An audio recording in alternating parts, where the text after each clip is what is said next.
Today I'd like to talk about the present situation on the one-year anniversary of the signing of the Stockholm Agreement between Japan and the DPRK.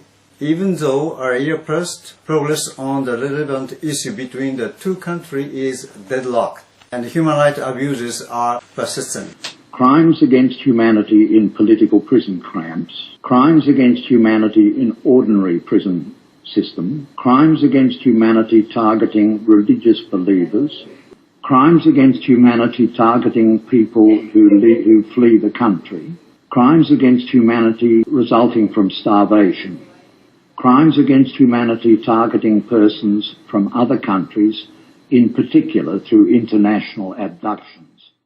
Based on the Stockholm Agreement, the DPRK formed a Special Investigation Committee and 4 subcommittees for the resolution of all the problems concerning Japanese citizens since 1945.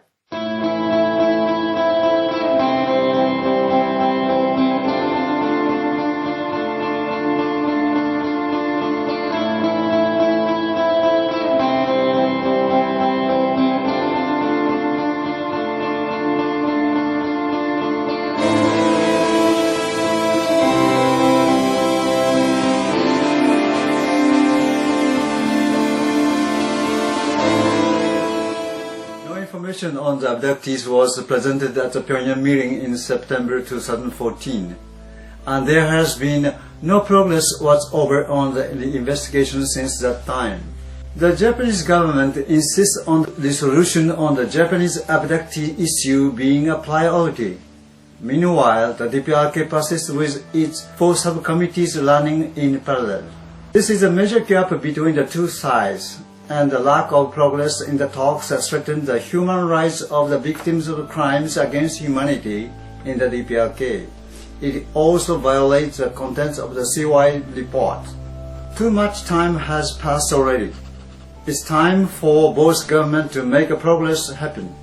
We want to see everyone from Japan who want to come back from North Korea be able to do so. Of course, that means that abductees, but also the ethnic Koreans from Japan, their Japanese spouses, and specialists and engineers. It's time for the victims to be heard.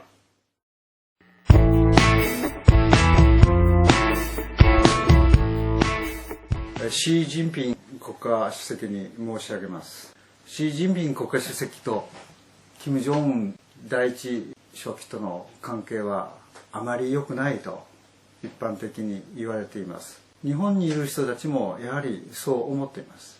しかしこの2国間は歴史的に非常に深い関係があって、言ってみれば兄弟みたいな関係です。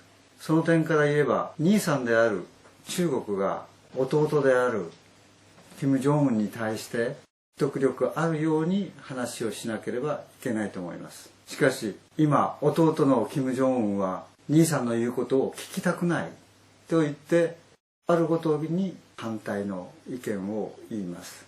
そして最も中国に理解があり、北朝鮮の国家の困難を救うために働くと思われていたチャン・ソンテク氏を処刑してしまいました。このような状態の下では中国が弟にいくら話をしても兄さんの話は聞かないと思います。兄さんが弟を助けなければ弟はどこに頼るかといえばもうロシアに頼るしか方法がありません。そういう意味ではロシアのプーチン大統領とシー・ジンピン国家主席がよく話し合って北朝鮮で行われているさまざまな人権侵害が国際的な関心を呼んでいるのだと。これが解決できないと北朝鮮もうまくいかないし、北朝鮮を助けることも難しいのだということを大統領、あなたの口からキム・ジョンウン第一書記に伝えてくれませんか。これが最も今現実的に可能な方法です。もしプーチン大統領の話を聞くことができれば、もう少しお互いにこの三国の経済的利益が、そしてあの地域の平和と発展に少しは影響があるかもしれません。どうでしょうか。